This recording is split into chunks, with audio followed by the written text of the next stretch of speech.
Back up, gentlemen, please. I am not trying to avoid my own responsibility in this. I consider it large. But how I would do it differently, I don't know. I had a debt to Abbott that was sizable. Mr. Abbott helped me a great deal with the Executioner's song. I came to understand Gary Gilmore better because of the letters that Abbott wrote to me. And Abbott wrote with a real generosity of spirit. He never held back. He gave me all his knowledge. Writers tend to be very stingy. He gave me all he had. When I say to him, how do you want me to use it? He said, use it any way you want. I literally could have printed his letters under my own name if I'd chosen to. He was that generous with it. What had happened is I'd shown his letters to other people, and they were printed in the New York Review of Books. They were wonderful letters. And then there was a book for it at Random House, actually. And the book came out. And, you know, and he got out through the efforts of a number of writers, myself most prominent in that. And then his book came out about 4 weeks after he came out of jail. And something like 6 weeks after he came out of jail, he was living at a halfway house, he killed a guy with a knife on the street. And I, of course, was the one most directly responsible for it. Well, I didn't feel responsible because I'd gotten him out of jail, but I felt responsible in another way, and I felt completely responsible in another way, because he'd been in jail for so much of his life that he had absolutely no habits for the outside. I knew that Jack needed a lot of help, and what he really needed was somebody who would spend a prodigious amount of time with him every night, see him, live with him the way someone in AA lives with a drunk. You see, they're not only the big brother for the drunk, but they're with that drunk every minute that the drunk needs them. I wasn't doing that.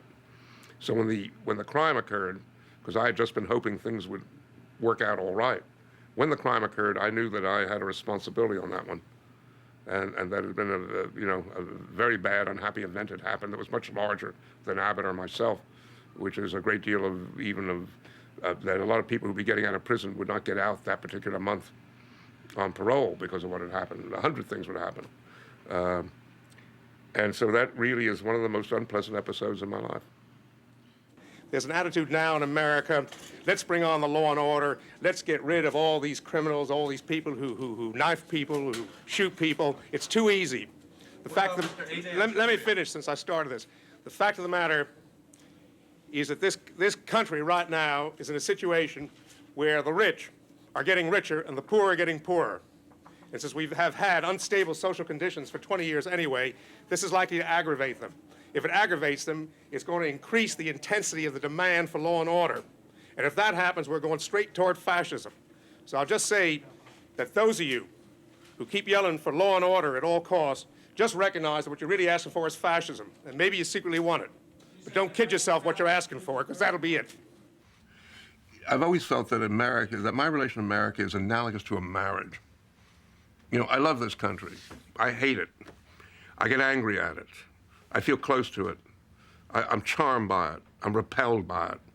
And it's a marriage that's gone on, let's say, for at least the 50 years of my writing life. And in the course of that, what's happened? The marriage has gotten worse.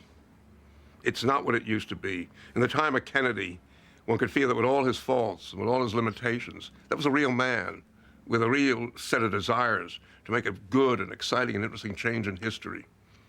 And then we went through various ups and downs. Then we had a giant who came after him, who was an immensely corrupt giant, a blind giant, almost a tragic figure, Lyndon Johnson. Then you had a political genius following him, Richard Nixon, a man with an unpleasant personality who nonetheless succeeded in getting the largest electoral vote of any president ever. Any man who can do that, I argue, is a political genius. Then you had a man who didn't amount to much after the horrors of Watergate. And then you had Jimmy Carter, who was a very decent man, but did not have true large political imagination once he was president. And then you get you get this fellow who's shallow as spit on a rock, Ronald Reagan, and he charms America. My fellow Americans, thank you for sharing your time with me tonight. I had met Reagan back in '72. He struck me as being the kind of man, if you didn't know anything about him and you met him and you said, what do you think he does? I would have said, well, he's probably sales manager for a small Midwestern corporation that makes something relatively innocuous. He was a lightweight. You didn't have the feeling of someone with any heaviness to him. But he was smooth and he spoke agreeably. But one thing he did through the whole meal is I kept thinking of a good question to ask him. And my habit when I want to ask someone a question is to meet their eyes. It stimulates me to ask the question.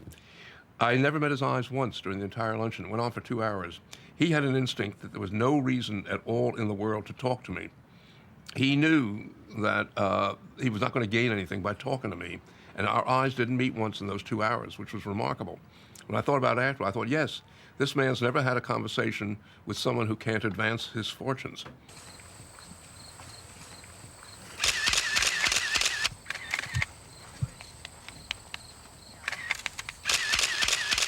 He was their boy. In a way, he was immensely typical American. He didn't have hardly anything in the top drawer. He had instincts. He had instincts on how to get ahead. He was a very typical American, and I think he made the majority of Americans happy because he was more like them than any president had come before. That didn't mean he was the right man to lead the country. This is a terribly complex country with great needs and great contradictions and much evil in it. And he was not the man to solve any of those problems or even attempt to.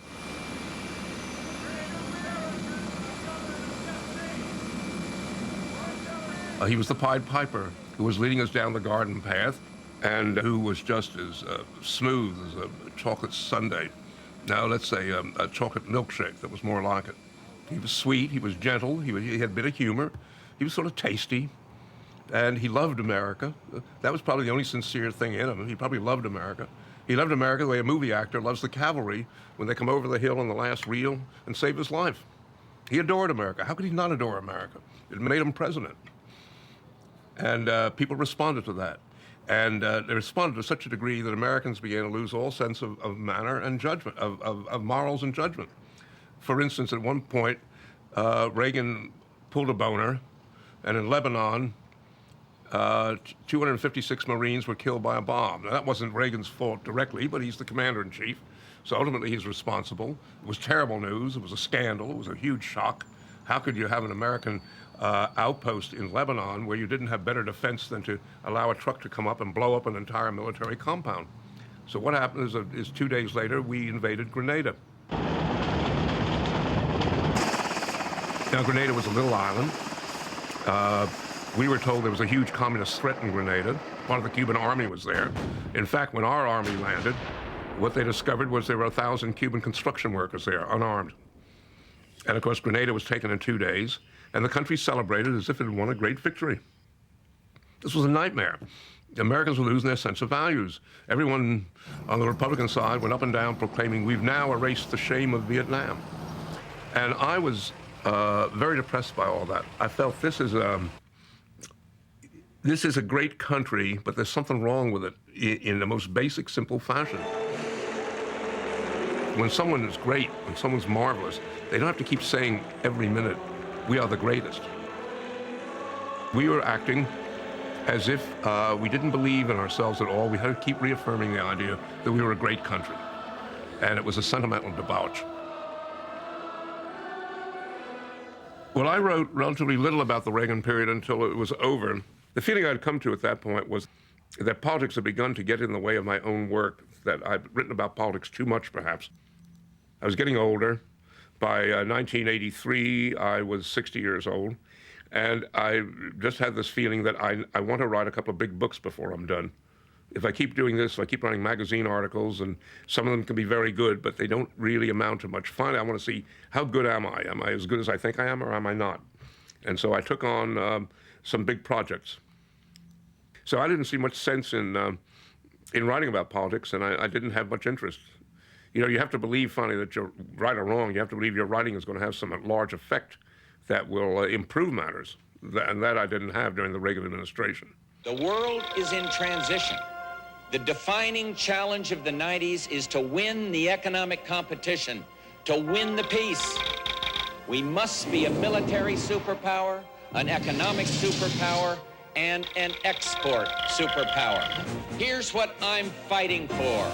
Open markets for American products, lower government spending, tax relief, opportunities for small business, legal and health reform, job training, and new schools built on competition ready for the 21st century.